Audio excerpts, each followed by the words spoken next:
হঠাৎ আজকে আমার ভাই আমার কাছে আবদার করলো যে চিকেন গ্রিল আর নান রুটি খাবে। তো আমার ভাই যখন কিছু আবদার করে তখন আমি সেটা কখনোই ফেলি না। অনেক কষ্ট হলেও সেটা গিয়ে আমি নিজেই বানিয়ে দিই।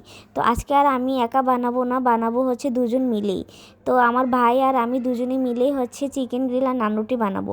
ফাহিম হচ্ছে নান রুটি বানাবে আর আমি হচ্ছে চিকেন গ্রিল বানানোর জন্য চিকেনটা ভালোভাবে ম্যারিনেট করে রাখবো। তারপর হচ্ছে গিয়ে আটাগুলো যে ইস্ট দিয়ে গুঁড়া দুধ দিয়ে ভালোভাবে মাখিয়ে রেখেছিলাম, একটু ভালোভাবে ডোটা ভালোভাবে মানে রেডি হওয়ার জন্য। তো যখন রেডি হয়ে যাবে তখন হচ্ছে গিয়ে নান বানানো লাগবে। তো আমি হচ্ছে গিয়ে এটা ম্যারিনেট করে দুটাই রেখে দিয়েছি, চিকেনটাও রেখে দিয়েছি আর হচ্ছে গিয়ে নান বানানোর জন্য আটার ডোটাও রেখে দিয়েছি। যখন আমার কাছে মনে হবে যে না এখন বানালে রুটিগুলো পারফেক্ট হবে তখনই আমি বানাবো। তো আমি আর আমার ভাই অপেক্ষা করছিলাম, বসেছিলাম কখন এটা রেডি হবে। তো এখন আমি ফাইনালি চলে গেলাম চুলায় গিয়ে হচ্ছে গিয়ে চিকেনটা ভাজার জন্য ফ্রাই প্যানে তেল দিয়ে দিলাম। তো আমি বলতেছি সাদা তেল দিব, সয়াবিন তেল। আমার ভাই বললে কি না সরিষার তেল দিয়ে করো। তো ফাহিম যেহেতু সরিষার তেলের কথা বলেছে তো সরিষার তেল দিয়ে হচ্ছে চিকেনগুলো ফ্রাই করতেছি।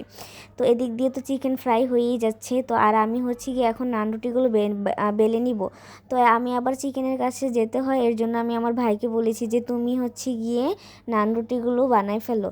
তো ফাইজামনিও বানানোর জন্য পাগল হয়ে গেছে, ও হচ্ছে আমাকে বানাতে দেয় না, ও নিজেই হচ্ছে গিয়ে বেলুন নিয়ে রাখছে। এই যে দেখেন কত সুন্দর করে বানাচ্ছে। ও হচ্ছে গিয়ে কিছু একটা কাজ করার সময় ও খুব আগ্রহ দেখায় যে আমাদের সাথে কাজটা করবে, পারুক আর না পারুক সে চেষ্টা করবে। এই যে দেখেন মাশাআল্লাহ ও ছোটো অনুযায়ী কিন্তু রুটিটা অনেক সুন্দর হয়েছে। তারপর আমিও একটু সাইড দিয়ে করতেছি, কিন্তু ওর জন্য আর পারতেছিলাম না ভালোভাবে করতে। তা আমি যখন পিঁড়িতে করতেছিলাম তখন ও আবার হাত দিয়ে করতেছে। মানে এই হচ্ছে কাহিনী। আর একটু তারপর একটু চুলায় গেলাম, গিয়ে হচ্ছে চিকেনটাকে উল্টিয়ে দিলাম। তো আর আরেক পাশ দিয়ে নান রুটি ভাজতেও দিলাম। আবার এসে দেখি ফাইজামনি রুটি বানাচ্ছে। মানে ওর জন্য কোনো কিছু শান্তি মতো করা যায় না, ও হচ্ছে জ্বালাতন করবি। পরে হচ্ছে গিয়ে আমি আমার ভাইকে বললাম যে না তুমি নান রুটিগুলো বানাও, আমি চলে যাই।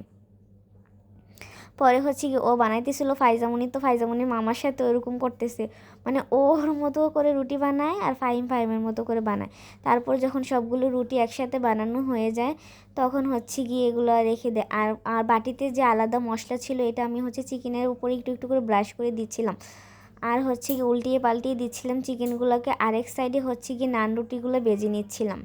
তো বাসায় হাতে বানানো তৈরি খাবার কিন্তু অনেক টেস্টি এবং মজা হয়, তাই আমরা হাতেই বানালাম। তো আমার এই যে চিকেন গ্রিলটা বানানো হয়ে গেছে, এখন নান রুটিগুলো শেষ।